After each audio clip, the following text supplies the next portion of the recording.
This is a story of what happened to me during the Occupy Wall Street protests and afterwards. As you can see from the cartoon, it wasn't entirely positive, but I'll tell the story right now. Most people remember Occupy Wall Street. It happened in Zuccotti Park, downtown in New York City, where a lot of people were protesting and camping out, and they said that, basically they occupied the space, saying Wall Street needed to be reformed, and they even camped out on the ground in public. But I wasn't one of those. I just showed up with my sign. And I have to say it was very popular, but not universally well received. A lot of people had signs, they were doing all kinds of different protests, but something about my signs were so good, they gathered a lot of attention and a lot of criticism, but I just laughed through it, and I kept on protesting. I was there every day, or nearly every day that it wasn't terrible weather. And I just did my part. I did a lot of protesting, all kinds of signs.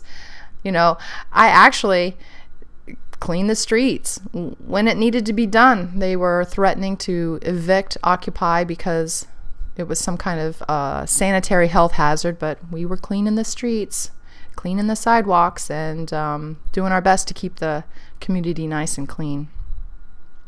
But mostly I protested. And as you see, I enjoyed myself. I was having a great time. And Occupy went on for a couple months. And I think that it was a fantastic thing that it went on, that so many people got out there and spoke about the 1%. They entered the vocabulary of the 1% into people's consciousness. And so that is a huge success. And it's a part of a lot of worldwide protests. People are getting tired of what's going on. Occupy Wall Street was really my thing because I've been protesting a long time. Yes, I have. There's something about protesting that actually changes things. Not every protest changes something, but no grand changes ever came about except through protest. So I protested at City Hall, legalized cannabis.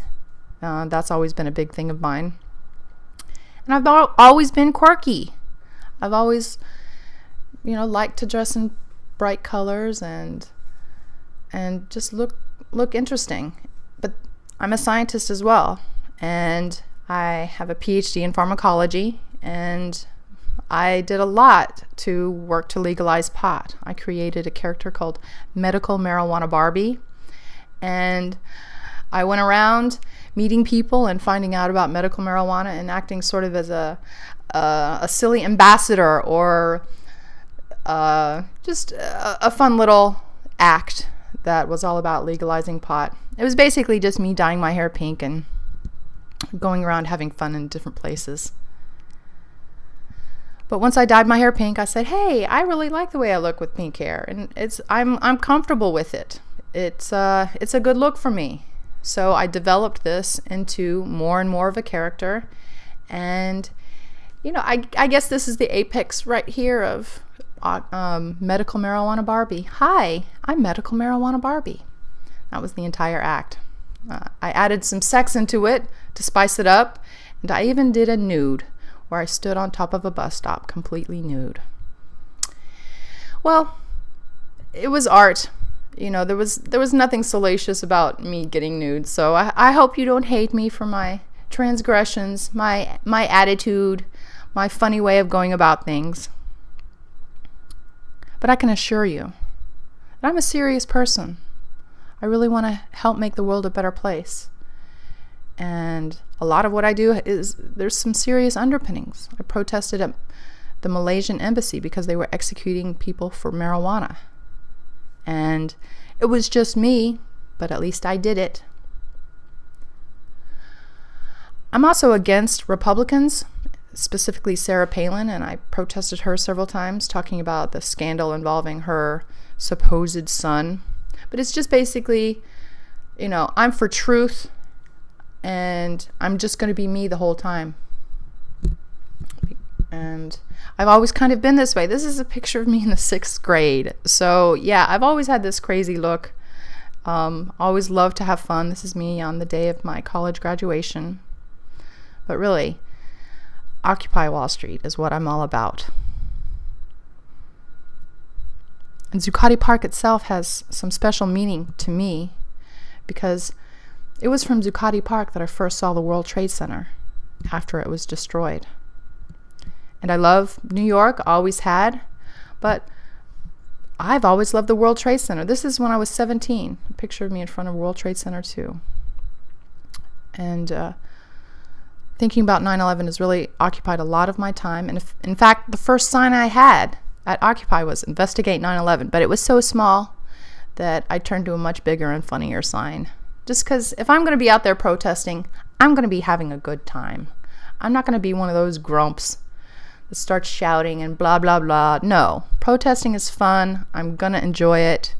And something happened to me is that people started to tell me to get a job when I was right in the middle of a job search. So what did I do? I started handing out my resume at Occupy Wall Street. I had a sign that said PhD, biomedical scientist seeking full-time employment. And I was handing out my resume, and people loved it. And in about 2 days, I handed out about 200 resumes, and guess what? I got a job out of it. Yes, a company called John Thomas Financial hired me from Occupy Wall Street to work on Wall Street. And here's Tommy Belises and Wayne Kaufman from John Thomas Financial, and me sitting at my desk where I did my research.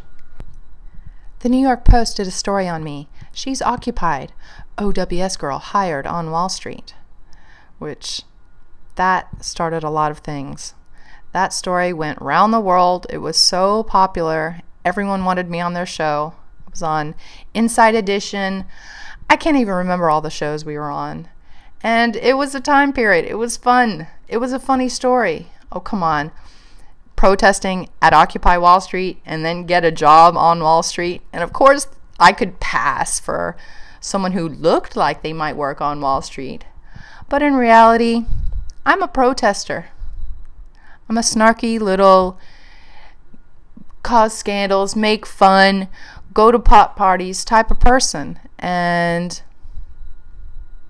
I'm never going to change. Here's me with Ben Maisel, who has recently passed. And here's me at a party in London with a spliff. Very nice. Here's an old pic of me at a Halloween party with my sister and her Melinda. But this is me. I'm a protester. It's what I really love to do, and I believe in it. I believe that protest by itself can make changes. In fact, it's the strongest thing. And yeah, maybe even some of the Occupy Wall Street protesters protested me, but I've moved on. I've gotten other jobs. I've been in the news again for various reasons, and I've kept on working with Occupy Wall Street. I've been helping feed the homeless every weekend, and I'm really proud of my crew. We work out of Union Square now. I think we really need to take Zuccotti Park back. I really think we need to get a lot of people together and do it again for real. Because again, I'm lighthearted, but I am a serious protester, and I think protest can make a really big change in the world. My main focus continues to be what happened to destroy the Twin Towers on 9/11. In fact, I look at the bigger picture through what I've discovered about 9/11. And it's a long story, but I'm planning to tell it all to you. So thanks for watching.